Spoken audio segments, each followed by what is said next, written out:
What's going on, everybody? So I'm here, San Juan or Condado area, and what's going on right now is we're all here to volunteer today. So the goal is, what the plan is we're going to be helping install solar panels, to help bring power to people, because there's still people without power, and there's still a lot of devastation here in Puerto Rico. So, so today I'm volunteering from around 10 till about 5 p.m. Yeah, we're going to go out and do what we can to help. So that's what's going on today. Today's, I believe, like day 6 or day 7. Yeah, it should be a great day. I'll add more to this story.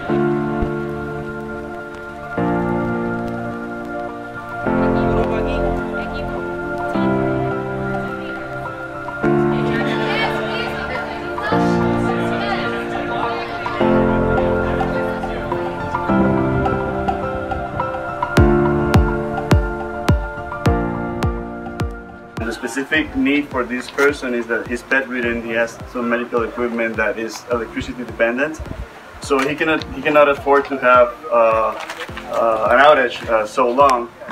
He needs it desperately for his life.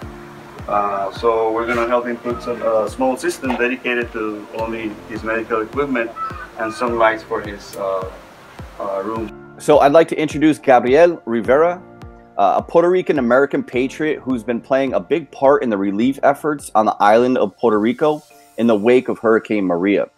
Gabriel has helped in many ways, one of them being bringing electricity to those in need via solar power, focusing primarily on citizens which need electricity to run electronic medical devices. Thanks so much for coming on, Gabriel. Could you please bring us back a little bit in time near where the hurricane had just left the island and you and others started the relief efforts? Of course. Hi, Joey. Very pleased to be here with you, and your words of introduction are big words. We're just doing whatever we could. So yes, back then it's very relevant to go back and see how this started, because everything has changed since then. So yes, right days after the hurricane, I was offering my help along with other professionals that are friends of mine and were around, and streets were blocked. There was scarcity of food and oil or gasoline. There was no way to get in many places. The help was desperately needed. It was just obvious that we have to do something. Everybody has to do something. So Dr. Sally Priester reached us in the beach after a frustration day, or a day full of frustrations and rejection from authorities. Exactly what do you mean? So you were trying to deal with or offer assistance to FEMA Corps of Engineers, and you were turned down? Yes. Not only me, but a couple of my friends, which have professions that are relevant to needs that were urgently required at that moment. I'm an electrical engineer, and it was obvious to me that you see all the power lines down, and that they needed, it's obvious that there's not a single company that can do everything at once. Of course. So we were like, hey, I'm not asking for money, but you got us all here, like we can help you. But we needed a badge, or we needed some clearance, or we needed some to know somebody that knows somebody to get there. And it was a bureaucratic misfortune, right? Because everybody was available and willing to do it, but bureaucracy killed it. So we were forced to look at what we call in Spanish autogestión. I don't have the word in English or translation for that. It's just like you do it yourself. You start with whatever you can do. So that we had in mind, we could do some stuff. And Sally Priester is the doctor that initiated a lot of our efforts, because she opened our eyes for us to look for people that were actually in real need, in medical need. They were in the verge of life and death, because they were not receiving assistance. These people either live alone and have a caretaker take care 24 hours or at least 12 hours a day, or a long period of time during the day. These people cannot. Some of them cannot go out and buy stuff. They're just not able. They're not within their capacity. It's not reachable for them to get that, or they don't have a family that can reach them because they live far away. So at that moment, there was a list of people that we were creating for the hospital, take care of them like for other very urgent needs like medicines, ice for preserving insulin. So we did have people that were actually bringing them ice every day. Wow. I mean, it was for the moment the only possibility, but months after that, it's not, feasible to keep doing that. So the government moved to this in the direction of bringing generators, like normal conventional generators. And yes, that was something that was needed in most cases, but in many cases, it would not only not solve the problem, but also create a larger problem. For example, these medical patients, most of them have respiratory problems, right? So they're taking treatment because they need cleaner air, they need oxygen. So if you're polluting the air, you're creating much larger problem for them rather than a solution. Sure. Besides, some generators don't have the power quality that these medical devices require to operate properly. So, for example, an oxygen compressor, I have a video of a person in Bonito. They were given for free normal generator. Besides them not having money or time or capacity to get diesel or gasoline for this generator, then when they get it, they find out that the generator doesn't power the one thing that is most important for them, which is the medical equipment, because the frequency that this generator was outputting was just out of range for this medical equipment, so it wouldn't work. It would just still be in a red light. So when we put our solar generator, which has a pure sine wave output with a very specific set of power quality parameters, they were just, oh, finally something's working. And well, this is what we're doing for a lot of people now, and we think it's more smart to do it this way. It's actually cheaper in the long run. It's not a lot more expensive in the short run either. And it's actually working. It is working, and so we keep doing it. So it started kind of with, I guess you could say, normal relief efforts where you began helping to clear roads and do what you can do, and then that kind of transformed into getting ice for people for their insulin, and then you came up with the idea to start supplying these people in need with electricity units via solar power in remote places like the place we went to, Abonito. It definitely sounds as though it's a much better solution, long-term and short-term. Like you said, it might be a little bit more expensive short-term, but it sounds like such more of a convenient situation, because some of the places we went were pretty out there. Gas stations weren't just everywhere. And I'm sure that providing somebody with a generator, that's great. But I mean, if it's not going to power an electrical device that they need it to power, and they have to go out where the roads aren't all that great and drive around and look for gasoline, it's like definitely putting a Band-Aid, on the problem instead of finding, at least more of a longer term solution. Yeah, the unit is a cabinet that is pre-wired with a inverter, a solar charge controller, and a set of batteries. We did 10 boxes, but these 10 boxes have been moving around. So they have been around 25 already places, 25 to 30 places, these 10 boxes.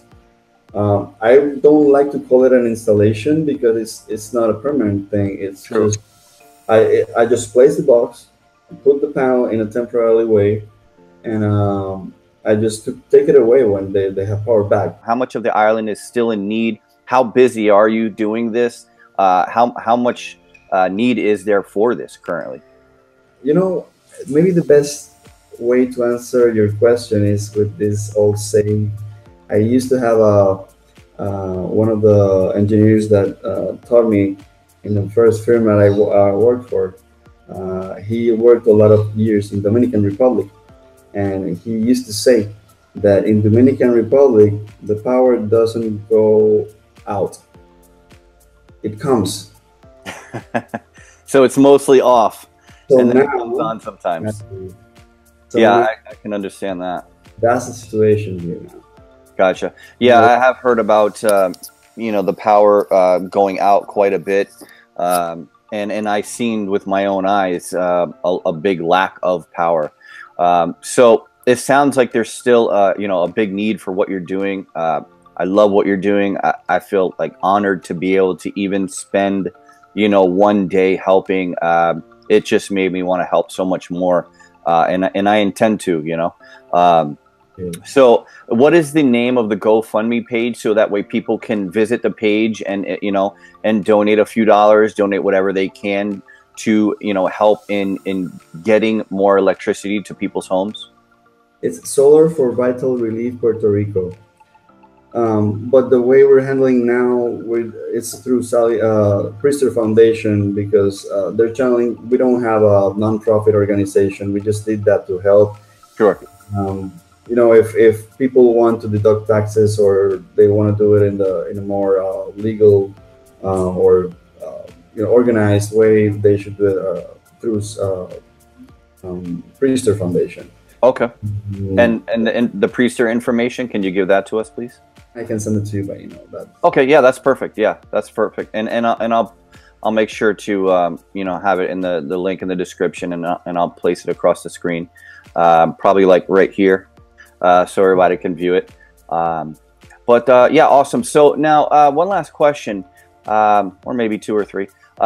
So after seeing all of this occur and being, and not just seeing it, but living this, you know, what are your thoughts on solar power, the importance of it, you know, especially being on, you know, an island in the Caribbean that happens to get hit by hurricanes and doesn't have the best power grid, from what I understand? What are your thoughts on the future of solar, you know, in Puerto Rico and other islands like yours, you know, in regard to where it fits in society?